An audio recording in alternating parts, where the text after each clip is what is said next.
Qapla! What is of the Empire? And welcome back to another episode of Starfleet Command Orion Pirates Mod.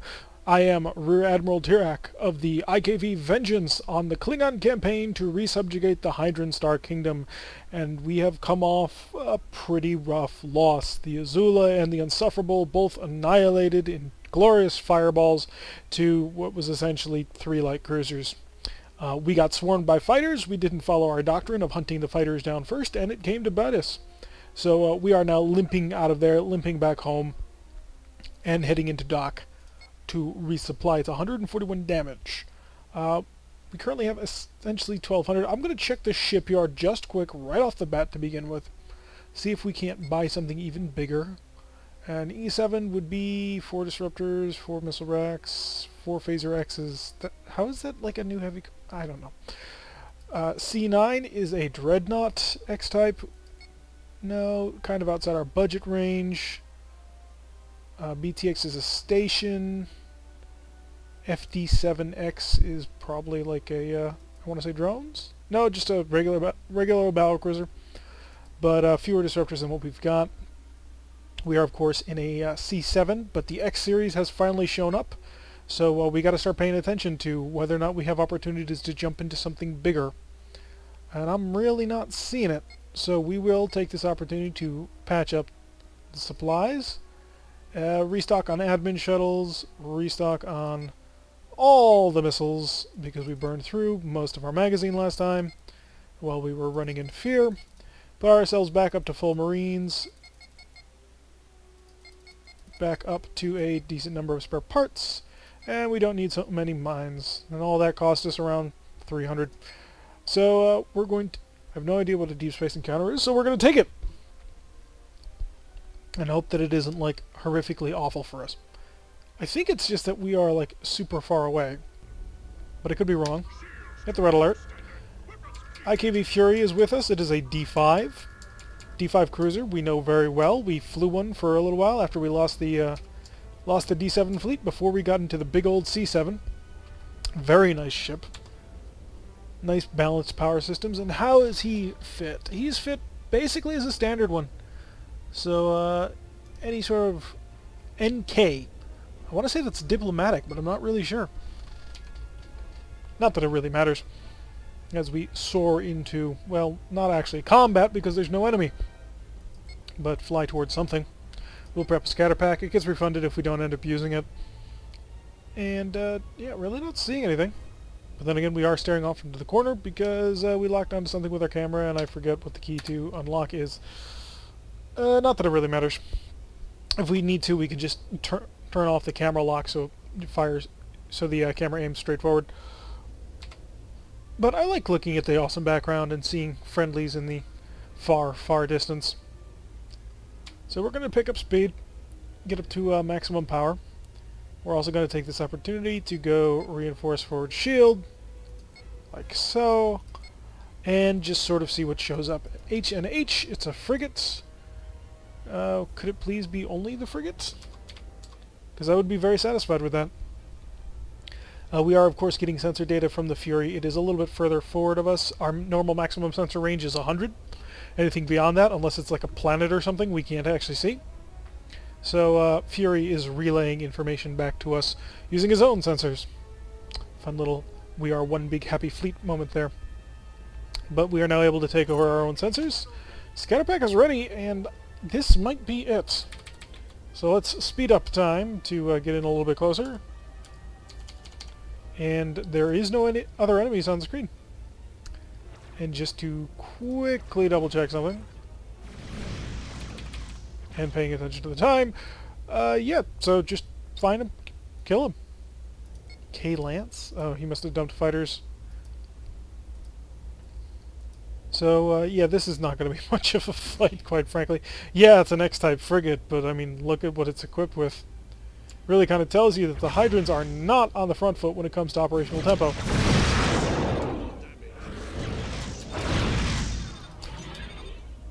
Okay, so he was able to take that blast, pretty much without caring. Well, not without caring. He did lose one of his phaser X's and shocked another one. It is down to a speed of 12.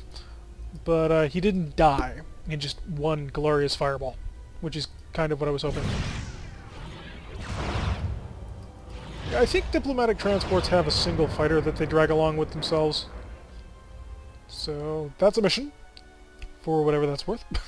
We spent more time getting to the fight than the actual fight. But we are down to a single C7 at this point, so beggars can't be choosers. 250 prestige for that frigate.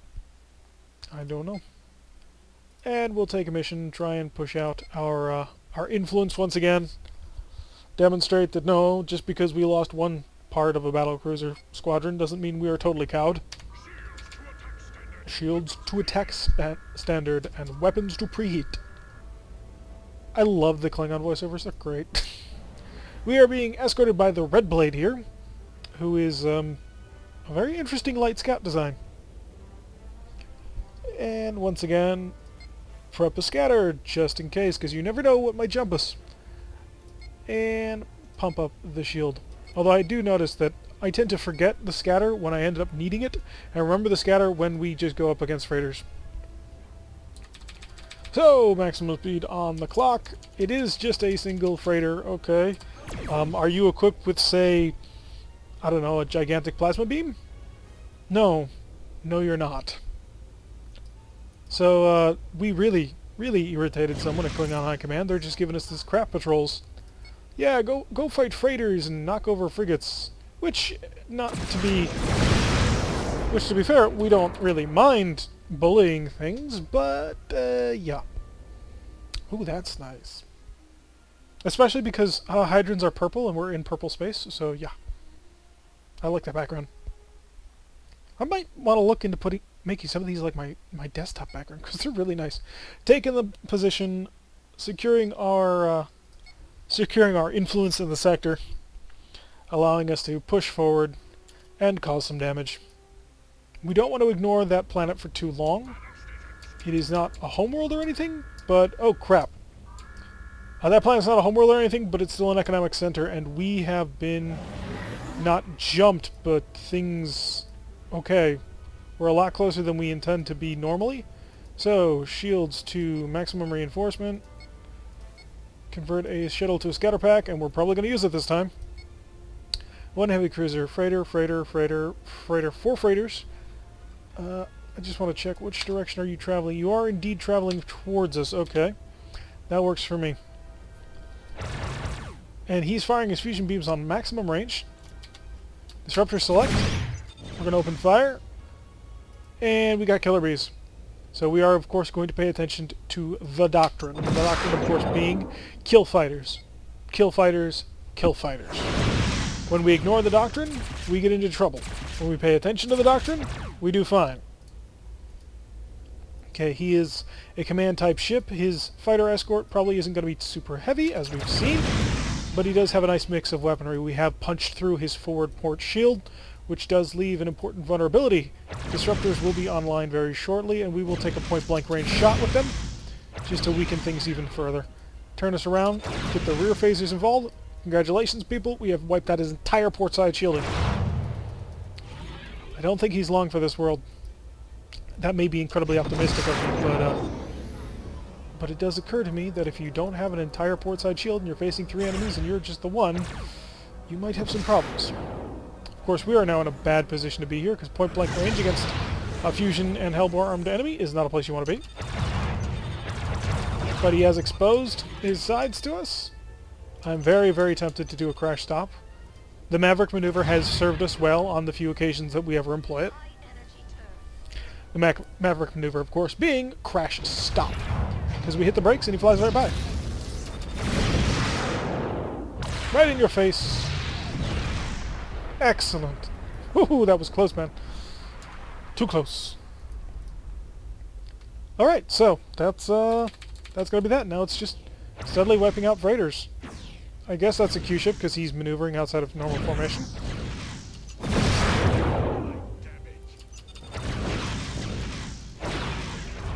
And this is also technically some kind of, like, important transport of some kind.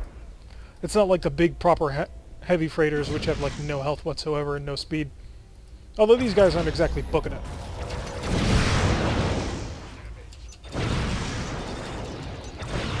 I can take care of them. And on to FT2. Wow. Talk about the eye of the tiger back there.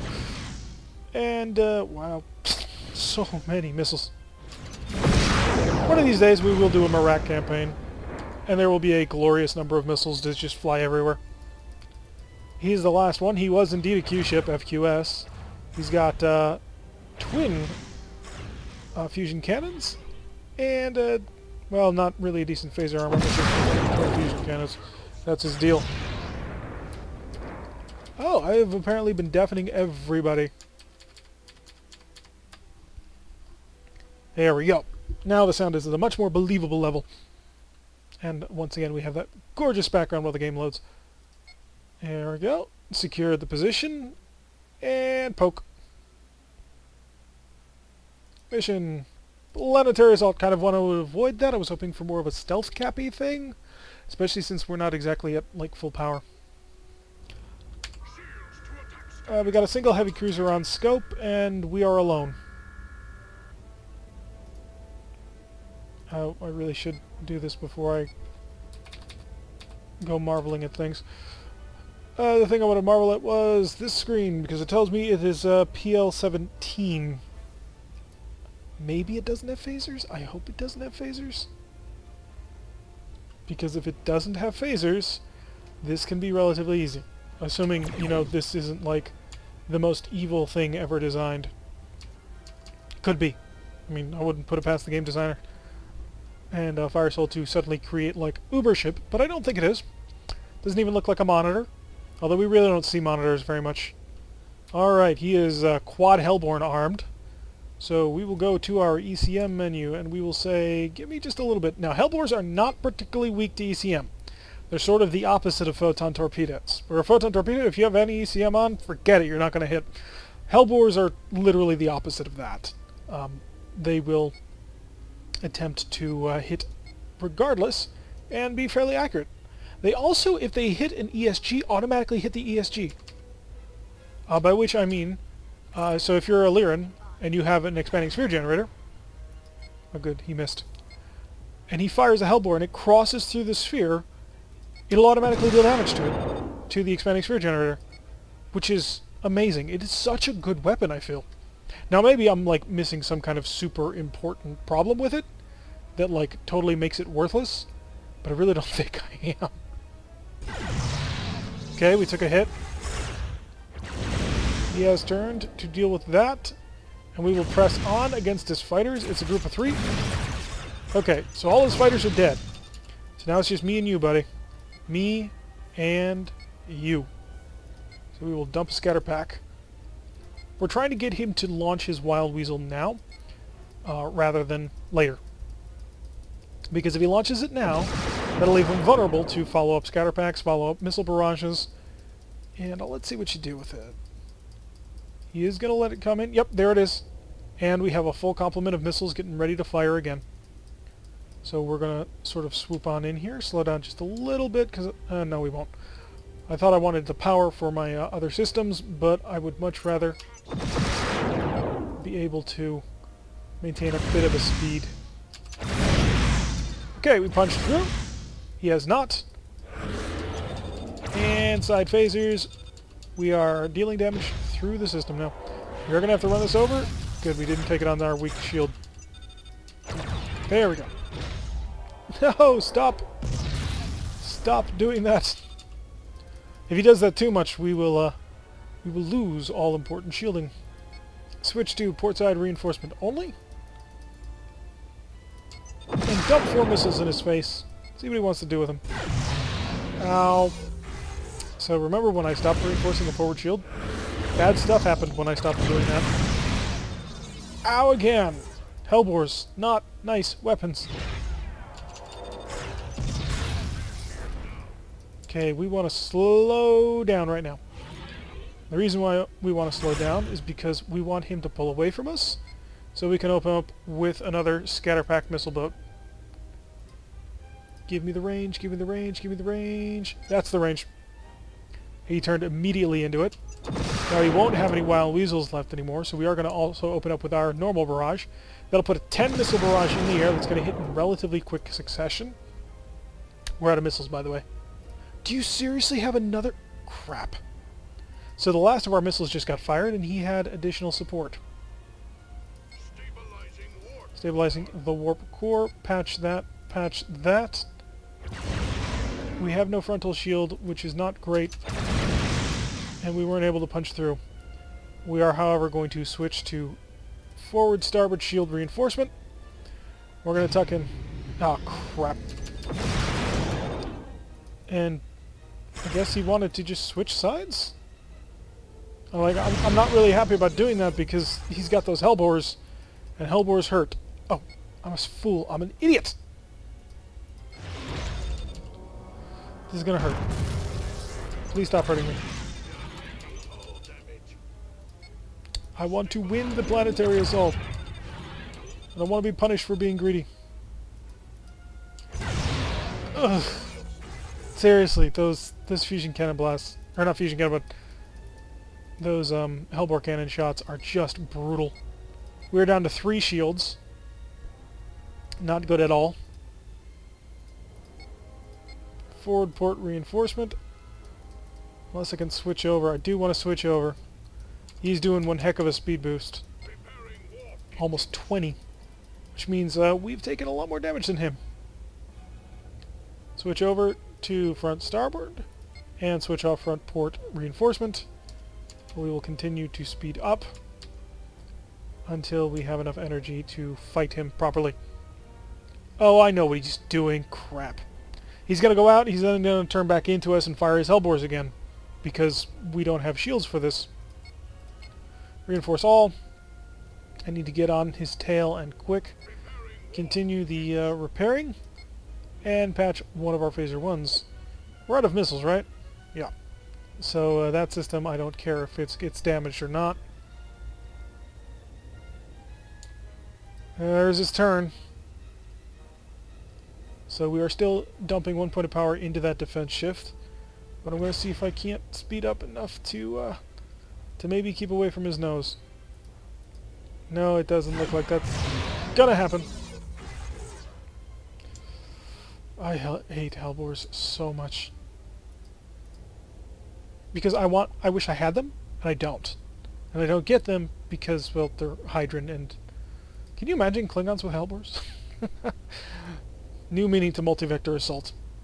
Okay, so we are continuing the turn, and we're spiraling in here. We're going to slow down, and... everything I can into another hole. Is he out turning me? Really? What is my corner speed, please? Because I cannot be outturned by the ships of another nation. That is just... it's shameful and un-Klingon.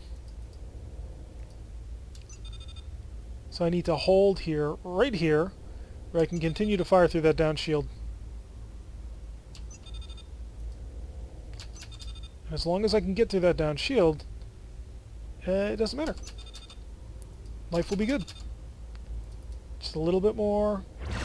All systems ready to fire. Another good shot through. Marines. Go Marines.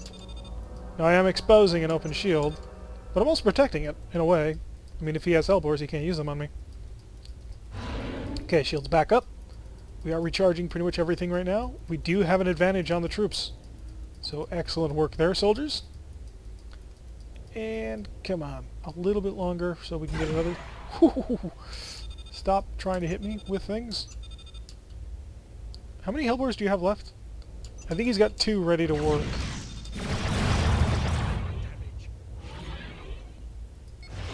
There you go, more Marines. 10 Marines to his 1, so I've got 50 to 5. If the rulebook's paid attention to, which we kind of fluff just a little bit because, you know, taking out planets is a little weird with just 5 guys per team. So we should be able to take this DG, the HMS Exile, onto the planet. And cross your fingers. Reinforce. Probe away. Let's see what we got to work with. If we're lucky, this planet will have no defenses. If we're unlucky, this planet will have monstrous defenses, and I'm going to be a little bit skeptical to see how much work we can do against them. And, am I going to see shields anytime soon? HPL-17. No shields. And only G-type phasers. Aha. It's going to be sweet. So this is a long-range siege style mission.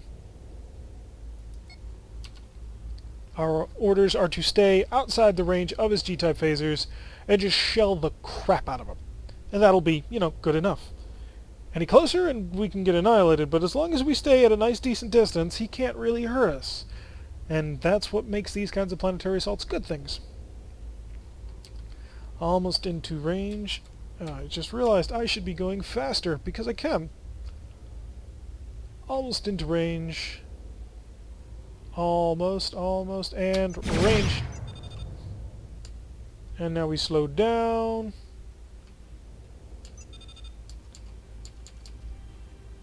And we're going to slow to about this speed. All up and select. And now we slow down to regular time just so we get the timing right on, or at least we want to. Now, yes, I'm carefully balancing time sliders and speed sliders so that I move relatively quickly, but also don't get too close. We will stop at a range of 6, 8,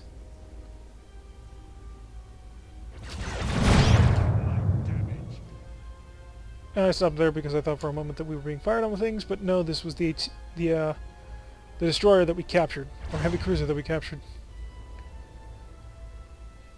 That's as close as I want to get. Okay, now we just do the boring thing, where we will sit here and we will fire on this planet until it explodes. Well, not really explodes, until this number over here for the controlling race drops down to 0. And once that hits 0, victory will be assured. Well, I think the minimum a planet can get down to is 2. Maybe it can get down lower than that, but I'm not 100% on that. We're only reinforcing one shield, right? Yeah. And this is where Planetary sieges come in. Now we would not be able to hurt him if we tried to use our missiles, because G-type phasers are just fantastic at shooting things down. There is none finer. And looks like we are steadily knocking out all of his G-type phasers as we progress through this. It's a shame we can't bring all our phaser 1s to bear, because 2 of those phaser 1s fire in the rear-only arcs. Klingon arc design is really weird. I think I've said this a couple dozen times, but really, Klingon arcs are just kind of like, what? What were you thinking? I'm repairing these just in case we end up not being able to get home and have to go on another mission. All weapons firing over and over and over again.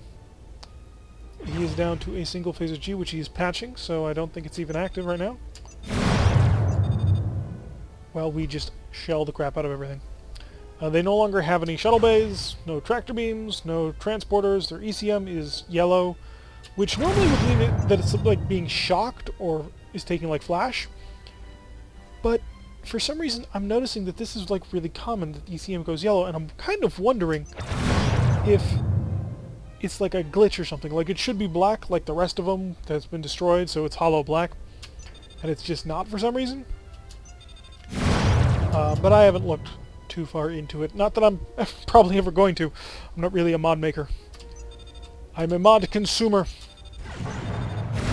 The best way to enjoy PC games is through mods, of course. Well, not all games, but most games. Modding is what makes things amazing. Stellaris is a great game. Modding makes it incredible. XCOM, good game. Long War, insanely good. So thank your local mod maker today for all the wonderful work that they do. I am not close enough to dump Marines. We need to be at 5.99 so that we may drop off a whole boatload of Marines. And there go the Marines, securing the planet, steadily working their magic, while we just sit here. Nobody's left. Just take over the capital. There we go. Planet secured by our mighty Klingon warriors. Now this probably will not flip the tile, unless, like, planetary assaults are worth a ton of, 615 plus 75 for capturing the ship. Nice. And yeah, it didn't flip the tile. Empire defense is 40. So it's going to take a little bit more work to take that. But we're going to head back home. Shipyard, we're at probably 4,000 something if we trade in. 1,200. So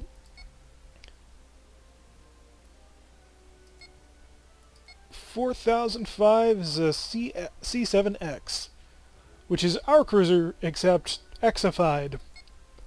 That's really tempting. Because, you know, I like this ship. I'm kind of getting used to this ship. And having the better version would be pretty awesome.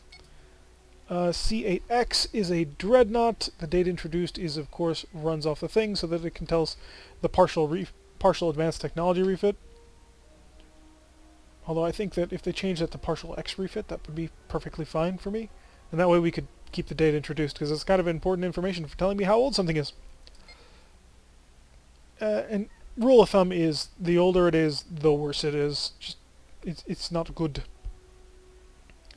Wait a second. Oh, multiple C7s were in there. Yeah, I see 2 C7s. Nice. I'm not really seeing anything like cheap and affordable. Well, yeah, there's tons of cheap and affordable. What am I saying? I'm not seeing anything that's I really feel the need to strive for.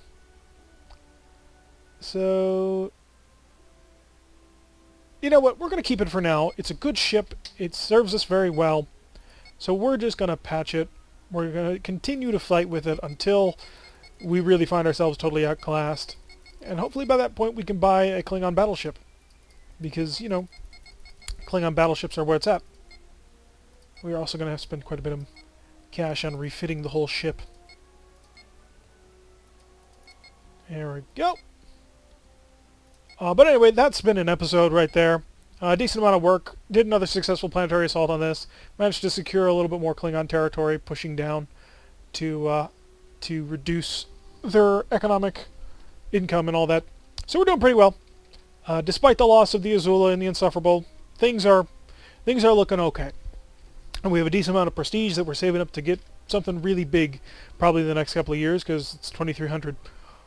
Anyway, I've been Rear Admiral Tarek. If you like what you've been seeing, hit that like button and subscribe, and I will see you all in the next episode.